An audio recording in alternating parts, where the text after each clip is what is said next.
Hello everyone, welcome to our channel.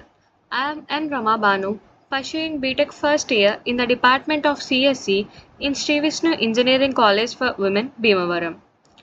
Today's topic is accessing structures through dynamic memory allocation. Let's see the problem statement. To create an array of student structures, read name, marks for each student and print the names of the students who secured marks less than 40 using dynamic memory allocation. To solve this problem, first we should know two terms. What is a structure? What is dynamic memory allocation? Let us see. Structure. A structure in C is a user-defined data type that allows grouping variables of different data types under one name. If we see in the problem statement, we should take name and marks of each student. If we have 60 students, we should take name and marks of 60 students.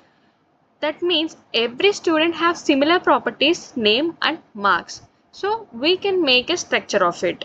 It helps us to organize related data, making the code easier to manage and understand. Dynamic memory allocation. Dynamic memory allocation is used to manage memory efficiently during program execution. There are many functions for dynamic memory allocation: malloc, calloc, realloc. Here I am using malloc, memory allocation. It is a function in C used for dynamic memory allocation. It allocates a specified number of bytes in memory during runtime and returns a pointer to the first byte of the allocated memory block. Note that in malloc, the memory is continuously allocated in the primary memory. Here is the syntax for malloc. Please take a look at it. Before writing any program, we should derive logic for that. If we see in this problem statement, we should take name and marks of the students and read the marks and should print the name of the students with less than 40 marks. So for that, we should create a structure first and then read number of students from user. By that number, we should allocate the memory using dynamic memory allocation and then read the student details and then print the names of students with less than 40 marks using if. I have already typed the program to save time. Here in this program, I have included two header files, stdio.h and stdlib.h. I included stdio.h for accessing predefined functions like printf and scanf, and stdlib.h to access the malloc function. First, I have created the structure named student with two structure elements, character name and integer data type marks.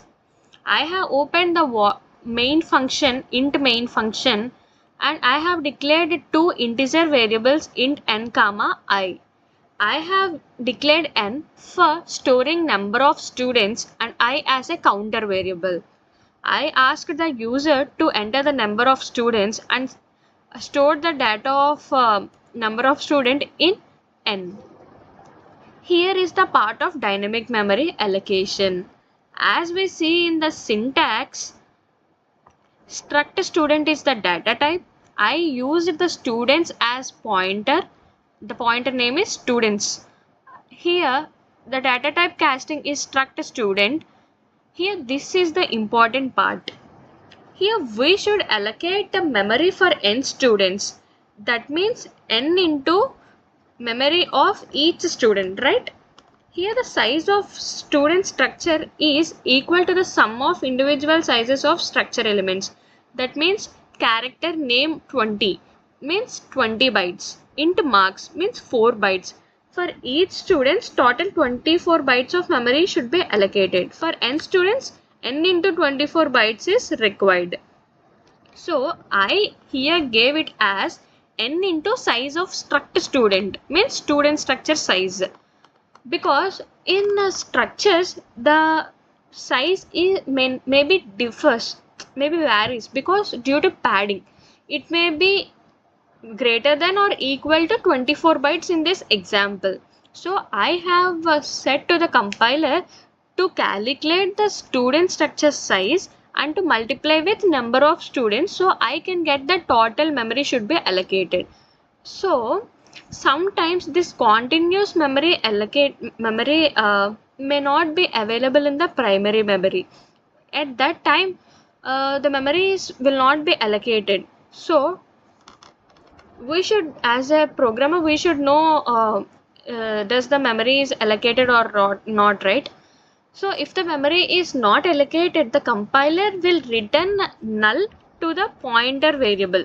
So by using this, I have written if students, my pointer name, students equal to null, means I am saying to print the statement memory allocation is failed.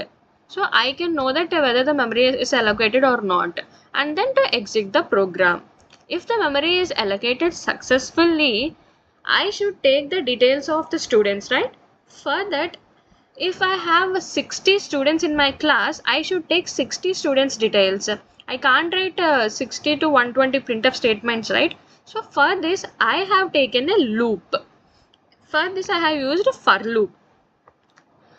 As this memory allocation is continuous, we can access each student as a part of array. Means for suppose let the value of n be 5. Means I have taken 5 students. That means in this example the struct student size is 24. 24 means 24 into 5, 120 bytes should be allocated. 120 bytes continuously should be allocated. So in this 120 bytes, the first 24 bytes are for the first student. The next 24 bytes are for the second student, likewise. So I can access them as a array, part of array. That means each student as a part of array. So for this, the index number of array starts from 0 and the loop should be iterated till the last student. For suppose if the students are 5, the index number of fifth student will be 4. So I have written I less than n, or you can write as I less than or equal to n minus 1 and I plus plus, because after the first student I should take the details of second student, right? For that purpose, I have given printf enter details of student %d. That means student 1, student 2, student 3, like that. In the loop it will come like that. Next, printf name. I have used this scanf function percentage cap slash and s. Means I have used this to take multi-word strings. If I have simply given here a percentage s, I cannot take multi-word strings. Means if I want to take Rama Banu as name, I can't take it. I can take either Rama or either Banu. So to take multi-word strings, I have given this as percentage cap slash and s. Or you can use gets function. So printf marks, and I am scanning the marks of the student and storing into students of I dot marks. Means I have said, right, if the I value is 0, students of 0, means the first student dot marks. For the first student there are 24 bytes. In that 24 bytes, the first 20 bytes are for name. The next 4 bytes are for marks. Likewise. So I am saying to store the value of marks in students of I dot marks, means first student in the allocated space for marks, like that. After the loop was completed, after taking all the details of students, I want to print the students names with marks less than 40, right? For that I want to check the marks who secured less than 40. So for that I am taking a if condition. If where the marks have stored students of I dot marks, if students of I dot marks are less than 40, then printf percentage s, the students of I dot name, means students name. For this I want to check each and every student marks. For that I have taken a for loop. Next, the marks of students who secured less than 40 will be printed and the program ends. Here I am built and running the program to see the output.